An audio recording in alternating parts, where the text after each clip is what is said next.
Den her er jo en meget snilde traktor, alsidig traktor, og kan egentlig også udføre mange af de opgaver, hvor man egentlig bruger en Optum. Jeg hedder Michael Vesterblå, og vi er ved Moslund Økologi i Vestjylland. Men jeg er ansvarlig for maskiner og vedligehold af maskiner. Vi driver et landbrug med ca. 900 årskøer og producerer ca. 9.000 slagtsvin. Vi driver 1.500 hektar og laver alt markarbejde selv. Vi har ca. 15 traktorer, 3 gummigede og alt, hvad der hører til i maskiner.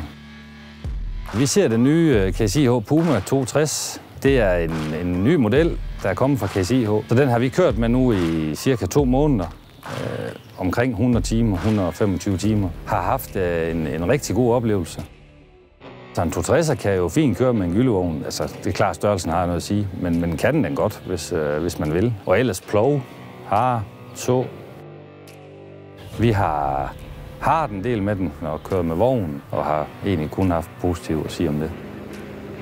Den lever helt sikkert op til det, som er krævet af den størrelse traktor.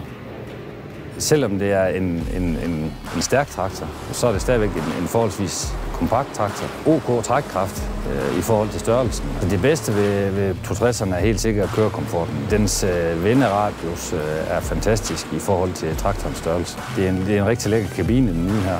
Der er meget støjsvag, når man kører, og der er alt det, man skal bruge. Nye skærm, touchskærm, rigtig fin skærm. Ja. En del flere nye muligheder med hensyn til fjernudtag især, og kan kombinere, hvad det er, man gerne vil. Det nye kørehåndtag har jo en masse funktioner i forhold til den gamle. Man har mange flere kombineringsmuligheder med fjernudtag og hastighed og så videre. Fantastisk udsyn, synes jeg faktisk. Nyt armlæn, som går igen på alle de her nye modeller, både Optum og Puma og Magnum. Og sædet er helt fantastisk. Kabinen er rigtig godt affjedret. Altså dækmontering, der er vi jo gået et nummer op i forhold til de mindre Pumaer, så det er jo rigtig fint. Vi er faktisk oppe på noget, der hedder 670-30 i for, og så er vi jo kommet op på en 710-70-42 i bag. Det er lige en nummer større, end det er på de mindre Pumaer, som selvfølgelig gør, at vi står bedre fast. Jeg synes jo, at der er sket en rivende udvikling de sidste 10, 15, 20 år.